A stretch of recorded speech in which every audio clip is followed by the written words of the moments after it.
दक्षिण भारतातील तमिळनाडू राज्यात स्थित असलेला इतिहास, वैभव आणि मराठ्यांच्या पराक्रमाची साक्षी देणारा अद्वितीय असा किल्ले वेल्लोर.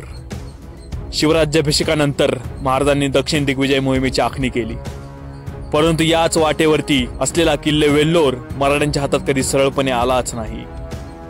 15व्या शतकात विजयनगरच्या साम्राज्याने बांधलेला हा भव्य किल्ला त्याच साम्राज्याचा शेवट ठरला. स्वातंत्र्य लढ्याच्या वेळी ब्रिटिशांविरुद्धचा पहिला मोठा बंड वेल्लोरचा उठाव इथेच घडला.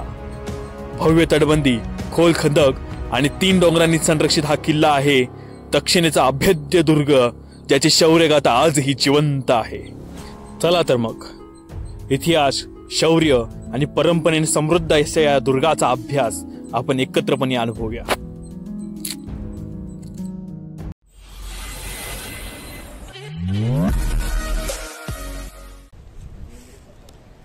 राम राम मंडळी, आज पुन्हा एकदा स्वागत आहे एका नवीन व्हिडिओमध्ये. आणि आज आपण आलेलो आहे दक्षिण दिग्विजय मोहिमेच्या पुढच्या वाटेवरती, म्हणजेच वेल्लोर किल्ल्याला, जो की छत्रपती शिवाजी महाराज जेव्हा दक्षिण मोहिमेवरती होते त्यांची छावणी मद्रास म्हणजे आत्ताचं चेन्नई तिथे पडली होती. आणि सोबतच आत्ता आपण जी तटबंदी बघतोय ती तटबंदी इतकी जाड आहे की पूर्ण हा जो भाग आहे 2 बैलगाड्या निवांत धावतील एवढी मोठी तटबंदी. आणि एवढा मोठा पडकोट कुठल्याच किल्ल्याला आतापर्यंत बघायला मिळालं. आपल्याकडे बऱ्यापैकी किल्ले आहेत शाबूत अजूनही, जसं की परांडा असेल, विजयदुर्ग असेल, म्हणजे हे जलदुर्गांमध्ये गेले. पण परांडा किल्ला हा आजूबाजूने खंदकनी तयार केलेला आहे. संग्रामदुर्ग असेल चाकणचा, इंदोरीची गडी असेल, हे सर्व जे किल्ले आहेत, नळदुर्ग, हे सर्व जे किल्ले आहेत हे भुईकोट मधले येतात आणि ज्याला 4 बाजूने खंदक आहे. अशाच किल्ल्यांमध्ये हा एक किल्ला पडतोय. पण अतिशय शाबूत तटबंदी असलेला हा इटालियन बांधकामाचा हा एक म्हणजे इटालियन बांधकाम पद्धतीतला हा एक किल्ला आहे. पण हा कुणी दुसऱ्यांनी बांधलेला नसून हा जे विजयनगरच्या साम्राज्याचे प्रतीक असणाऱ्या नायडू यांनीच बांधलेला हा किल्ला आहे. आता हा 360 बुरुजावरती आपण चाललोय. म्हणजे ही जी जागा ही तोफ चढवण्यासाठीच बनवलेला रॅम्प आहे इथं असा, जो की माझ्या मागे पण तुम्ही बघू शकताय. एक रॅम्पच आहे बरोबर असा. इथे मधोमध अगोदर एक तोफ असायची. ही तोफ 4ही बाजूने अटॅक करू शकते अशा पद्धतीने बांधकाम केलेलं असायचं. म्हणजे 360 डिग्रीमध्ये आपण हे मारू शकतो. समोर तुम्ही बघू शकता हा साजरा, गोजरा, लाजरा तिन्ही आपल्या दृष्टीच्या समोर आहेत. आणि हा पुढचा लगेच बुरुज, कोट, पडकोट, त्याच्यावरती अजून एक बुरुज, असे बांधकामामुळेच हा किल्ला कायम अभेद्य असा राहिलेला आहे. हे जे आहे पूर्ण पाण्याचं खंदक आहे. आणि हा जो आहे ह्याला कोट बोलतात आणि ह्याच्या वरचा जो भाग आहे याला पडकोट बोलतात. आणि ह्या जांगे आहेत तिथे मध्ये. म्हणजे इथल्या चर्या म्हणजे आपला जो पडकोटाच्या आतला भाग असतो, हे कोटाच्या आतमधला भाग बघू शकता. इथं सैनिक उभे थांबायला जागा आहे. प्रत्येकाच्यातून बंदुकीचा मारा किंवा पल्ल्याने तुम्हाला तोफ गोळा मारता करता येतो. आणि जे उरलेले मोठे मोठे तोफ असतात ते अशा ठिकाणी बुरुजावरती लावलेले असतात. आता इथला हा बुरुज बघू शकताय. इथे एक जागा आहे तिन्ही बाजूने मारण्यासाठी तोफा, आणि पुढच्या बाजूने मारण्यासाठी तिकडे बघा असंच एक बुरुज आहे पाण्याची ते हा वाला. मग इथून ते करतात पडकोटावरून डायरेक्ट बाहेर तोफाचा मारा करता येतो आणि कोटावरून बंदुकीचा आणि धनुष्यबाणांचा मारा करता येतो. समोर तुम्हाला हा गोजरा आणि हा साजरा किल्ला बघायला मिळतोय. आणि मध्ये पलीकडच्या बाजूला जो छोटा डोका होता हा आहे लाजरा. म्हणजे साजरा, गोजरा, लाजरा छत्रपती शिवाजी महाराजांनी बांधलेले हे 3 किल्ले इथे समोर तुम्हाला बघायला मिळतात. ते मगाच्या जागेतनं आपण जे बघितलं ते ऍक्च्युली एक रहदारीची वाट होती इथे. म्हणजे एक पायवाटच म्हणू शकतो आपण किल्ल्यामध्ये येण्यासाठी. असं की इथे ब्रिज तयार केलेलं आहे पूर्ण.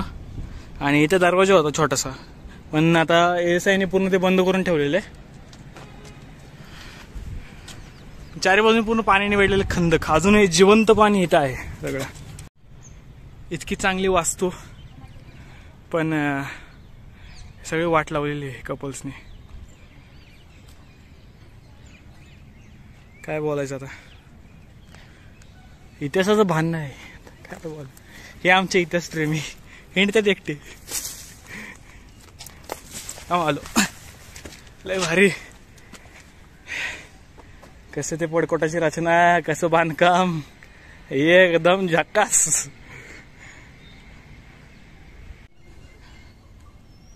असेच कित्येक पडकेवाडे इथे अजूनही बघायला मिळतात. जे काही इंग्रजांच्या काळामध्ये तर काही मराठ्यांच्या काळामध्ये बांधले गेलेले आहेत. महाराजांची दक्षिण दिग्विजय मोहीम सुरू होती. जवळपास भागानगरपासून खाली आले आणि जवळपास मद्रास म्हणजे आत्ताचं चेन्नई आहे तिथं महाराजांची छावणी पडली. छावणीमध्ये असा करार ठरला होता की कुतुबशहाने त्यांना 3000 दरमहा होऊन देणं गरजेचं आहे आणि सोबतच त्यांचं घोडदळ आणि पायदळ या दोन्ही गोष्टी महाराजांसोबत असणं गरजेचं आहे. असं करार कुतुबशहासोबत करून महाराजांनी दक्षिण दिग्विजय मोहीमची आखणी पूर्णप्रमाणे प्रॉपर पद्धतीने केली होती. त्याचं झालं असं, जिंजीचं राजकारण उफळलं. त्याचं काय झालं की जेव्हा विजापूरच्या महालामध्ये 2 भाग पडले, दक्षिण मुसलमान आणि पठाण मुसलमान. आता जो जिंजीचा किल्ला होता हा पठाण मुसलमानांकडे होता, पण तिकडचं जे राजकारण होतं ते सगळं दक्षिण मुसलमानांकडे जास्त प्रमाणात गेलं होतं. तर पठाण मुसलमानांना तो किल्ला जिंजीचा जो किल्ला होता तो पठाण मुसलमानांना दक्षिण मुसलमानांच्या ताब्यात द्यायचा नव्हता.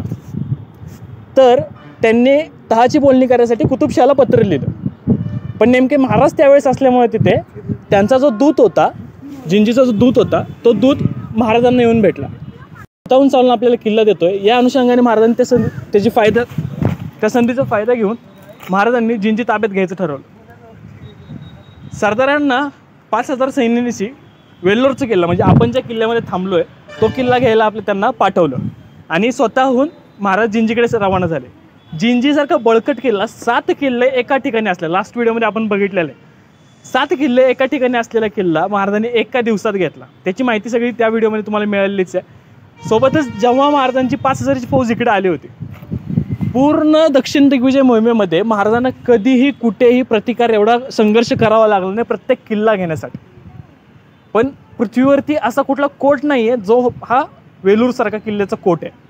चारही बाजूनी म्हणजे पूर्णपणे खंदकाने भरलेला आहे. त्या खंदकात 12 महिने असणारं पाणी आहे. त्याच्यात 10 ते 12,000 सुसरी त्याच्यामध्ये सोडलेल्या होत्या त्यावेळेस आणि त्या सुसरी कायम वावरत असायच्या.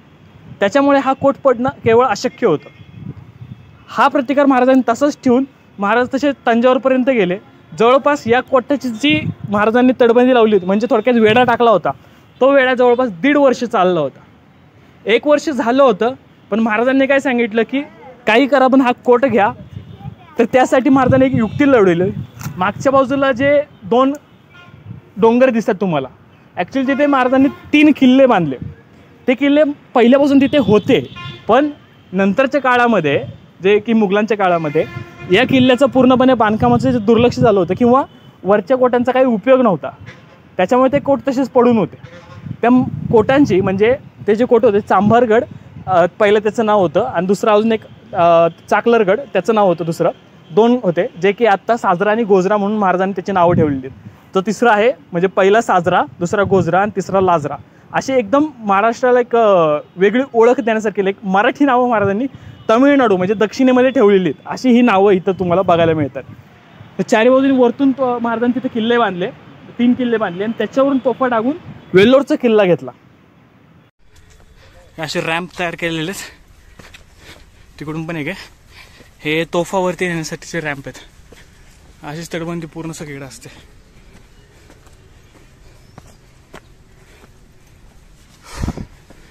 ही तोफ लावायची जागा इथे. पडकोटाची रचना. आणि आपण पूर्ण आता किल्ल्याला वेढा मारून इकडून आलोय आणि आता परत पूर्वेकडच्या बाजूला तिकडे पुढे मंदिर आहे आणि आता इथे आपण आहे. आणि हे मोगलांचे वंशज, काही कमी नाही यांची.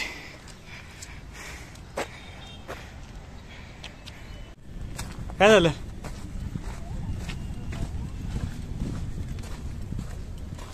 काय झालं? नाही बोला, काहीतरी बोला. नुसते कपल्स चारी बाजूने रे, वाट लावून टाकली किल्ल्याची अख्ख्या. इथं पण बसली. किल्ल्यावरती आहे ना स्पेशल सांगायचं म्हणजे काय राहिलेलं नाही आहे. चारी बाजून सगळे असे कपल्स, नुसतं ऑप्शनच नाही काय बघण्यासाठी. म्हणजे इतिहास राहिला बाजूला, हे सगळे असेच आहेत. हा आहे तोफ गोळा. हे डेकोरेशन पर्पजसाठी इथं लावलेले सगळे आता पोलिसांनी. मेटलचं आहे आणि त्याला पूर्ण ह्याच्यात लावलेले सगळे चारी बाजूने. तिकडे ओंकार बसलाय.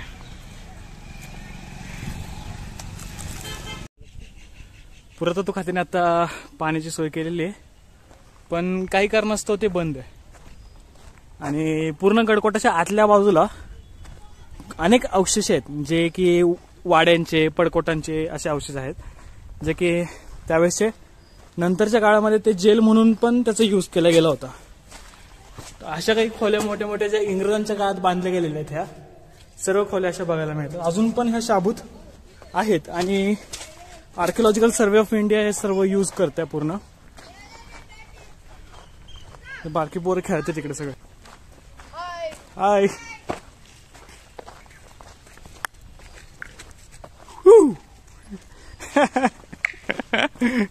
बाय. हे असे अवशेष आहेत सगळे पूर्ण.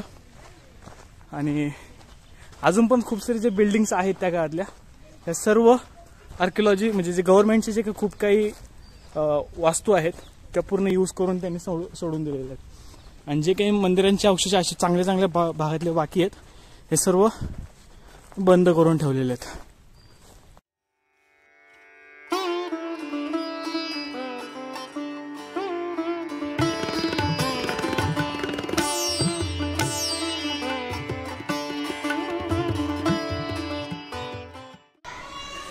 खाली कासव आहे आणि त्याच्यावरती एका देवाची म्हणजे चौरंग आहे पूर्ण हा, आणि त्याच्यावरती एका देवाची मूर्ती होती. ती मूर्ती आता इथे नाही आहे. आणि हा एक राजवाड्या टाईप एक महाल म्हणू शकतो या टाईपमध्ये आहे इथे. पूर्ण ते कोरीव काम म्हणतो ना, इतकं बारीक केलेलं आहे. अक्षरशः जाळी बघा दगडाची कशी केलेली आहे. हे आई एका बाळाला फिडिंग करते. खूप खूप बारीक काम केलंय, खूप बारीक काम.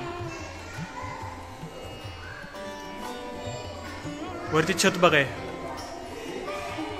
हे पक्षी आहेत सगळे जे की धरून ठेवलेले आहेत मध्ये, आणि हे सगळे इंटरलॉकिंग सिस्टीमने जॉईन केलेले आहेत. इथे भारवाहक यक्ष इथे, आणि खाली हे श्रीराम इथे दिसतात तुम्हाला. खाली असे सर्व देवी देवतांचे चित्र आहेत तुम्हाला दिसतात.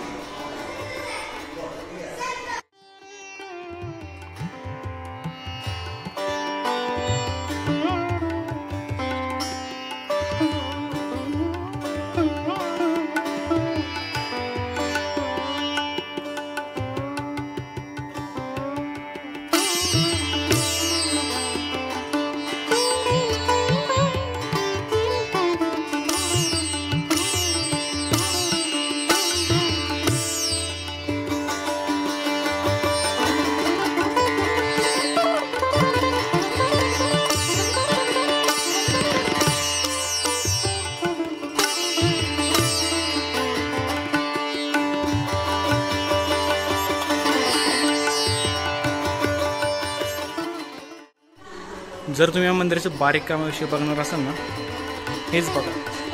त्याच्यावरून तुम्हाला कळेल किती बारीक काम केलं.